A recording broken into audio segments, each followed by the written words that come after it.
Hello everybody, this here Chaz. I'm back again. I'm going to tell y'all the story of the Xxx phone call. This has to do with liars. This here liar name was Tommy. Big old Tommy. Now Tommy was half Cajun and half Apache Indian, but he looked like he was a Mexican. Be so funny, Tommy go into the store and Hispanic people would come up and start talking Spanish to him. But he not understand Spanish because he was Cajun and Apache.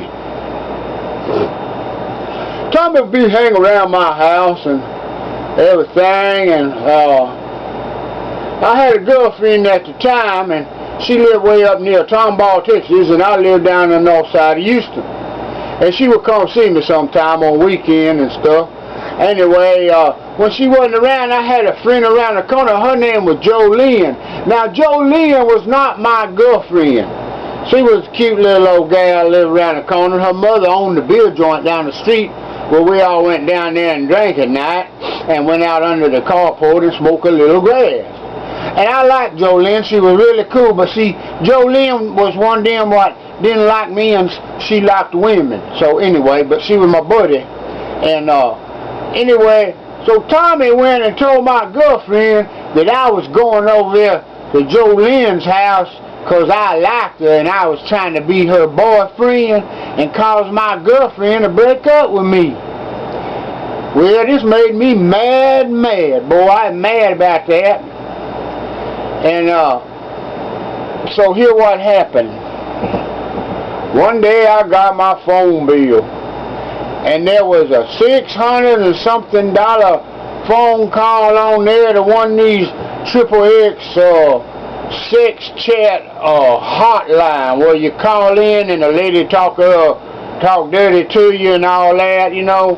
And it was a real long phone call, and it's $600 and something. And I said, my God, I don't remember doing that. Now remember, I was alcoholic and I was drinking all the time, and I was thinking, man, I must have got in a blackout and been watching TV and called that number.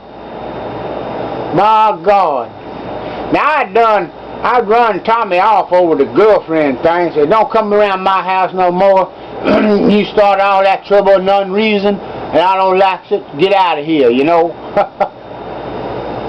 Anyway, the phone bill came and all that's on there, and I don't know what to do. I said, oh, Lordy mercy, what am I going to do? Golly, you know, because you don't want a lot of people knowing you're a pervert or something. You know, you really don't. But especially when the only help you can get is your mama. You don't want to tell your mama something like that, but what you going to do? So I go out there and I tell Mama, I show her the bill, and I say, but Mama, I didn't do it. Well, me. Well, you know, all my life she'd heard how I didn't do it. You know, I wasn't me. And you know how some of us alcoholics are. We talk that, you know, deny everything, especially if we're guilty. And you know, but I had this terrible feeling in the back of my mind that maybe when I was in the blackout, I called that sex number and talked up $600 worth of ugly talk. My mama said, okay, son, I'll pay it, but don't you ever call that number again. I said, yes, ma'am. I said, but Mama, I didn't do it. Mama, I didn't do it. You know, I was freaking out because I was figuring, uh-oh, there's something wrong with me. I'm turning into a pervert and don't even know it. You know, and it traumatized me for a while there. Okay, and you know, time went on, I forgets all about the phone call and everything, and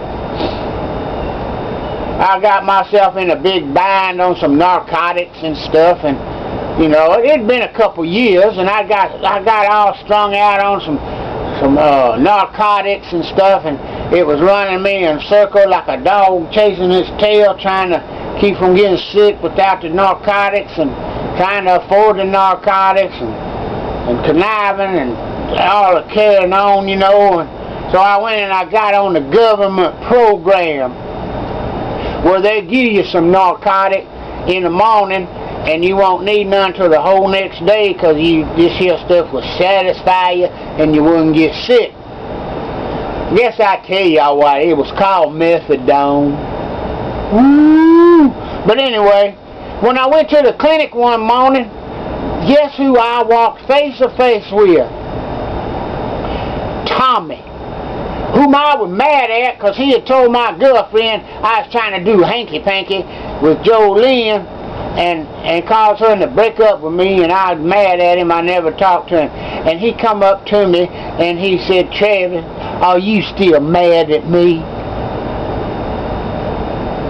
And see, by this time my mama was dead. But anyway, so he said, "Travis, are you still mad at me?" And I said, "No, Tommy, that's all. I'm not mad at you no more." He said, "Well, I didn't make those phone calls." Light bulb blew off in my head. I looked at him and I said, "Oh, I know you didn't." And I went in there and I got my little old methadone and drank it. I went and got in the car and I was driving off and I said, "That's who made the $600 Xxx phone call." And see, he was such a liar that he couldn't remember what lie he had told and why I was mad at him. But he knew about the phone calls because I had told him there was a high bill. And anyway, I had my phone on a nightstand by the bed, and it was right by the window, and I left the window cracked, so when I smoked my cigarette, I used to smoke, the smoke would go out the window. I thought, you know, aerating. But anyway, you could reach right in and get the phone, and I guess he reached in, got the phone, and sat there in the backyard, leaned up against the house, talking to the sex line on my phone at my expense, because there that day, he done confessed on it. And I said, wow, that's who made the call. All that time I thought that I did it in the blackout, and I had to tell my mama and all that, and now mama was dead, she would never know anything. And that was the last time I seen that Tommy. And you know what? That's good. I don't care, and I never see that lying fella, you know. I love him, but I ain't gotta like him. You heard me right. I love him, but I ain't gotta like him. And that's what happens when you tell so many lies that you can't keep up with them. And then you tell on yourself later because you don't remember what lie you told this guy, that guy, him, her, he, she, it, them, you know. It just gets all out of hand. So the best thing to do is always tell the truth, because the truth will set you free.